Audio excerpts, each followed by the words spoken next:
ಧನ್ಯವಾದಗಳು ಸರ್. ನಿರೂಪಣೆಯನ್ನು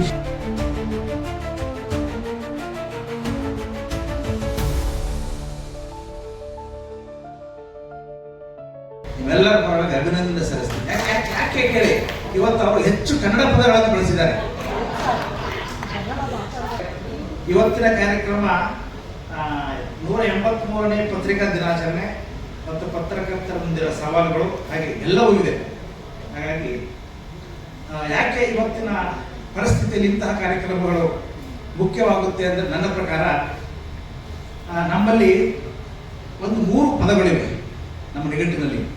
ಒಂದು ಶುದ್ಧತೆ, ಬದ್ಧತೆ ಮತ್ತು ಪ್ರಬುದ್ಧತೆ.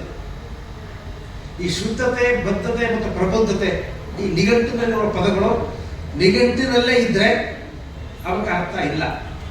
ಆ ನಿಘಂಟನ್ನು ಬಿಟ್ಟು ನಮ್ಮ ಬದುಕಿಗೆ ಬಂದರೆ ಅವು ನಮ್ಮ ಪದಗಳಾದರೆ ನಮ್ಮ ವೃತ್ತಿ ಯಾವುದೇ ಇರಬಹುದು, ನಮ್ಮ ಪ್ರವೃತ್ತಿ ಯಾವುದೇ ಇರಬಹುದು, ನಮ್ಮ ಬದುಕಿನ ಕ್ರಮ ಏನೇ ಇರಬಹುದು. ಆದರೆ ಈ ನೆಲೆಗಟ್ಟಿನಲ್ಲಿ ಈ ಪದಗಳನ್ನು ನಾವು ಅನುಸರಿಸಿ, ಈ ಪದಗಳನ್ನು ನಾವು ಒಪ್ಪಿಕೊಂಡು ನಾವು ಮಾಡಿದ್ರೆ, ನೀವು ಯಾವುದೇ ಕೆಲಸವನ್ನು ಮಾಡಿ, ಈ ಪ್ರಧಾನಿಯ ಹುದ್ದೆ ಮಾತ್ರ ದೊಡ್ಡದು, ರಾಷ್ಟ್ರಪತಿ ಹುದ್ದೆ ಮಾತ್ರ ದೊಡ್ಡದು ಅಂತಲ್ಲ, ನಮ್ಮ ಬೀದಿಯಲ್ಲಿ ಕಸ ಗುಡಿಸ್ತಾರಲ್ಲ, ಈ ಬದ್ಧತೆಯಿಂದ ಮಾಡಿದ್ರೆ ಅದಕ್ಕಿಂತ ಶ್ರೇಷ್ಠವಾದದ್ದು ಆ ಉದ್ಯೋಗ.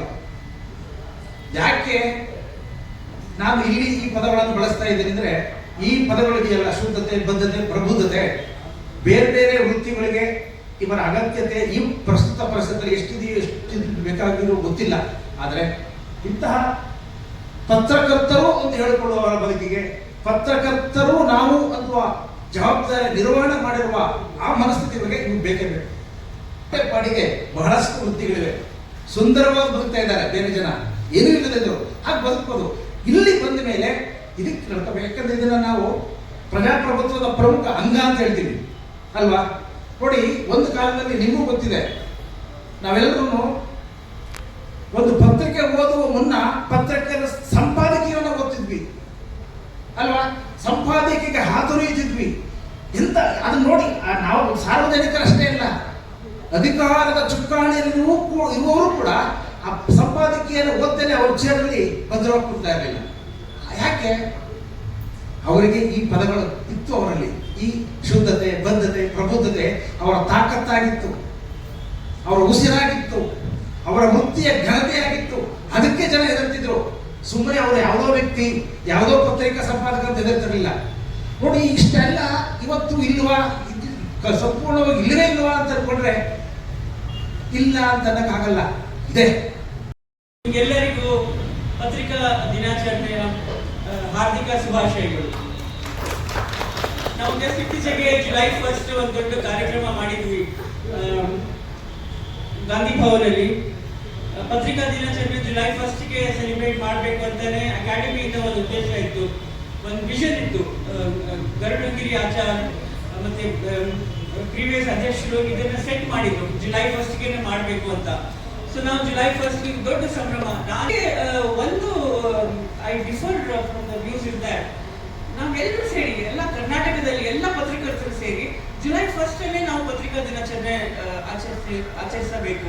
ಯಾಕೆಂದ್ರೆ ಒಂದು ಥೀಮ್ ಸೆಟ್ ಮಾಡಬೇಕು. ನಾವು ಮಾಧ್ಯಮಗಳು ನಾವು ಹೇಳಿದ್ವಿ, ಕೆಲವು ಪತ್ರಕರ್ತರ ಸಂಘಕ್ಕೆ ಹೇಳಿದ್ವಿ ನಾವು, ನೀವು ಆ ಥೀಮ್ ನ ಇಡೀ ಸ್ಟೇಟ್ ಅಲ್ಲಿ ನೀವು ಆ ಥೀಮ್ ಬಗ್ಗೆ ಮಾತಾಡಿ. ನಮ್ಮ ಥೀಮ್ ಇತ್ತು ಡಿಜಿಟಲ್ ಯುಗದಲ್ಲಿ ನಿಜವಾದ ಪತ್ರಕರ್ತ ಯಾರು ಅಂತ. ಸೊ ಅಫ್ಕೋರ್ಸ್ ಇದು ಒಂದು ದೊಡ್ಡ ಸವಾಲು, ಬಿಗ್ ಚಾಲೆಂಜ್. ನಿಜವಾದ ಪತ್ರಕರ್ತ ಯಾರು ಅಂತ. ಯಾಕೆಂದ್ರೆ ಟೆಕ್ನಾಲಜಿ ಚೇಂಜ್ ಆಗಿದೆ, ವ್ಯೂವರ್ಸ್ ಚೇಂಜ್ ಆಗಿದೆ, ರೀಡರ್ಸ್ ಚೇಂಜ್ ಆಗಿದೆ, ಹಾಗೂ ಪತ್ರಕರ್ತರು ಚೇಂಜ್ ಆಗಿದ್ದಾರೆ. ಸೊ ನಿಜವಾದ ಪತ್ರಕರ್ತ ಯಾರು? ಮೊಬೈಲಲ್ಲಿ ಕೈಯಲ್ಲಿ ಮೊಬೈಲ್ ಇರೋರು ಪತ್ರಕರ್ತರನ್ನ, ಅಥವಾ ಯಾರು ಬೇಕಾದ್ರೂ ವಿಡಿಯೋಗ್ರಫಿ ಮಾಡೋ ಪತ್ರಕರ್ತನ ಅಂತ ನಾವು ಒಂದು ಕ್ವೆಶ್ಚನ್ ನಾವು ಸಮಾಲೋಚನೆ ಮಾಡಬೇಕು, ಒಂದು ಇಂಟ್ರಾಸ್ಪೆಕ್ಷನ್ ಮಾಡಬೇಕು ಅಂತ ನಾವು ಈ ಥೀಮ್ ಇಟ್ಟಿದ್ವಿ. ಬಟ್ ಅದಕ್ಕೆ ಇನ್ನೂ ಡಿಸ್ಕಷನ್ ನಡೀತಾ ಇರುತ್ತೆ. ನಾವು ಮಾಧ್ಯಮ ಅಕಾಡೆಮಿಯಿಂದ ಒಂದು ಮಿಷನ್ ನಾವು ಬಂದಾಗ 2 years ಆಯಿತು. ನಾವು ನಮ್ಮ ಕಮಿಟಿ ಬಂದು ನಮ್ಮ ಮುಂದೆ ಒಂದು ವಿಷನ್ ಇತ್ತು.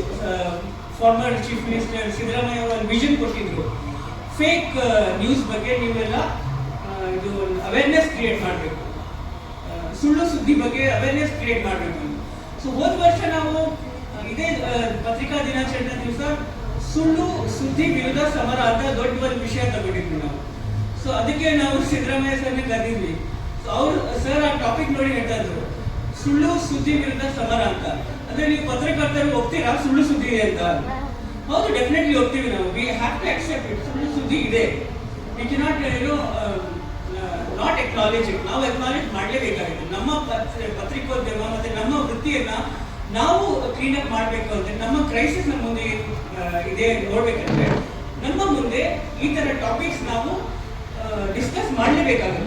So we have discuss that. ಮಾಧ್ಯಮ ಅಕಾಡೆಮಿಯಿಂದ ಒಂದು ವಿಷನ್ ನಾವು ಕಂಟಿನ್ಯೂಸ್ಲಿ ಮಾಡ್ತಾ ಇದ್ವಿ. ಮಾಧ್ಯಮ ಅಕಾಡೆಮಿ ಈಗ ಟೆಕ್ನಾಲಜಿ ಜಾಸ್ತಿ ಉಪಯೋಗ ಮಾಡಬೇಕು ಅಂತ ನಮ್ಮ ಮುಂದೆ ಒಂದು ಹೊಸ ಆಕ್ಷನ್ ಪ್ಲಾನ್ ಮಾಡ್ಕೊಂಡಿದ್ವಿ. ಈಗ chief minister D K Shivakumar just recently announce ಮಾಡಿದ್ದಾರೆ, AI ಯೂನಿವರ್ಸಿಟಿ ಬ್ಯಾಂಗ್ಳೂರಲ್ಲಿ ಆಗುತ್ತೆ, ಬ್ಯಾಂಗ್ಳೂರ್ AI ಹಬ್ ಆಗುತ್ತೆ ಅಂತ. ನಾವು ಪತ್ರಕರ್ತರಾಗಿ ತುಂಬಾ ಜನ AI ಬಂದ್ರೆ ನಮ್ಮ ಕೆಲಸ ಹೋಗುತ್ತೆ, AI ಬಂದ್ರೆ ಪತ್ರಿಕೋದ್ಯಮಕ್ಕೆ ತುಂಬಾ ಹಾನಿ ಆಗುತ್ತೆ ಅಂತ ನಾವು ಕೆಲವು ಮೈಂಡ್ ಅಲ್ಲಿ ಇದೆ, ಈ ತರ ಭಯ ಇದೆ. ಅದು ಭಯ ಯಾಕಿದೆ ಅಂದ್ರೆ ನಮ್ಗೆ ಆ ಟೆಕ್ನಾಲಜಿ ಗೊತ್ತಿಲ್ಲ. ನನಗೂ ಟೆಕ್ನಾಲಜಿ ಅಷ್ಟು ಗೊತ್ತಿಲ್ಲ. ನಾನು 2 years ಹಿಂದೆ ನಾನು ಆಕ್ಟಿವ್ ಜರ್ನಲಿಸಮ್ ಬಿಟ್ಟು ಈ ಪೋಸ್ಟ್ಗೆ ಬಂದೆ. I was in Doordarshan. ನಾನು ದೂರದರ್ಶನ್ ಇದ್ದೆ. 2 years ಹಿಂದೆ ನಾನು ಈ ಪ್ರೊಫೆಷನ್ ಬಿಟ್ಟು ಬಂದೆ. ಆ 2 years ಅಲ್ಲಿ ಎಷ್ಟು ಅಪ್ಡೇಟ್ ಆಗಿದೆ ಗೊತ್ತಾ? ನನಗೆ ಗೊತ್ತಿಲ್ಲ ಏನೇನಾಗಿದೆ ಅಂತ. AI ಟೆಕ್ನಾಲಜಿ ಹೇಗೆ ಪತ್ರಿಕೋದ್ಯಮದಲ್ಲಿ ಯೂಸ್ ಮಾಡ್ತಾ ಇದ್ದಾರೆ ಅದೆಲ್ಲ ತುಂಬಾ ಚೇಂಜಸ್ ಆಗಿದೆ. ಸೊ ನಾವು ಟೆಕ್ನಾಲಜಿ ಗೊತ್ತಿದ್ರೆ ಆ ಟೆಕ್ನಾಲಜಿ ಹೇಗೆ ಲೆಜಿಟಿಮೇಟ್ ಆಗಿ ಯೂಸ್ ಮಾಡಬೇಕು. ಲೆಜಿಟಿಮೇಟ್ ಆಗಿ ಟೆಕ್ನಾಲಜಿ ಯೂಸ್ ಮಾಡಿದ್ರೆ that technology will be our friend, it will not harm us. So ನಾವು ಅಕಾಡೆಮಿಯಿಂದ AI ವರ್ಕ್ಶಾಪ್ಸ್ ಕಂಡಕ್ಟ್ ಮಾಡ್ತಾ ಇದ್ವಿ. We have called district journalist. Actually ನಮ್ಮ ಅಕಾಡೆಮಿಯ ಕಾರ್ಯಕ್ರಮಗಳು ಡಿಸ್ಟ್ರಿಕ್ಟ್ ಜರ್ನಲಿಸ್ಟ್ ಪತ್ರಕರ್ತರಿಗೆ ತುಂಬಾ ಉಪಯೋಗ ಆಗ್ತಾ ಇದೆ. ಯಾಕಂದ್ರೆ ಒಬ್ರು ಚೀಫ್ ಗೆಸ್ಟ್ ಬಂದಿದ್ರು ತೆಲಂಗಾಣ ಅಕಾಡೆಮಿಯಿಂದ, ಶ್ರೀನಿವಾಸ್ ರೆಡ್ಡಿ ಅವರು ಬಂದಿದ್ರು, ವೆರಿ ಸೀನಿಯರ್ ಜರ್ನಲಿಸ್ಟ್. ಅವರು ಹೇಳ್ತಾರೆ 4th ಪಿಲ್ಲರ್ ಆಫ್ ಡೆಮೋಕ್ರಸಿ ನಿಜ, ಆದ್ರೆ 4th ಪಿಲ್ಲರ್ ಶೇಕ್ ಆಗ್ತಾ ಇದೆ. ಈ 4th ಪಿಲ್ಲರ್ ಶೇಕ್ ಆದ್ರೆ ಇಡೀ 3 ಪಿಲ್ಲರ್ ಅದು ಬೆಂಡ್ ಆಗ್ಬಿಡುತ್ತೆ. So it has to be ನಮ್ಮ ನಾವು ಆಸ್ ಅ ಪಿಲ್ಲರ್ ನಮ್ಮ ಮೌಲ್ಯಗಳನ್ನು we have to make very strong. We have to make our professional full of integrity ಮತ್ತೆ ಫುಲ್ ರೆಸ್ಪಾನ್ಸಿಬಿಲಿಟಿ ಇಂದ ನಮ್ಮ ಕೆಲಸ ನಾವು ಮಾಡಬೇಕು. ಮತ್ತೆ ಆಸ್ ಶಾಂತಕುಮಾರಿ ಸೆಡ್, ಪತ್ರಕರ್ತರು ನಿಜವಾಗಿ ಕೋವಿಡ್ ಆದ್ಮೇಲೆ ತುಂಬಾ ಕಷ್ಟದಲ್ಲಿದ್ದಾರೆ. ನ್ಯೂಸ್ ಪೇಪರ್ಸ್ ಮತ್ತೆ ನ್ಯೂಸ್ ಪೇಪರ್ ಓನರ್ಸ್ ಮತ್ತೆ ನ್ಯೂಸ್ ಪೇಪರ್ ಅಲ್ಲಿ ಕೆಲಸ ಮಾಡೋರು ಎಲ್ಲರೂ ಕೋವಿಡ್ ಆದ್ಮೇಲೆ industry has gone upside down.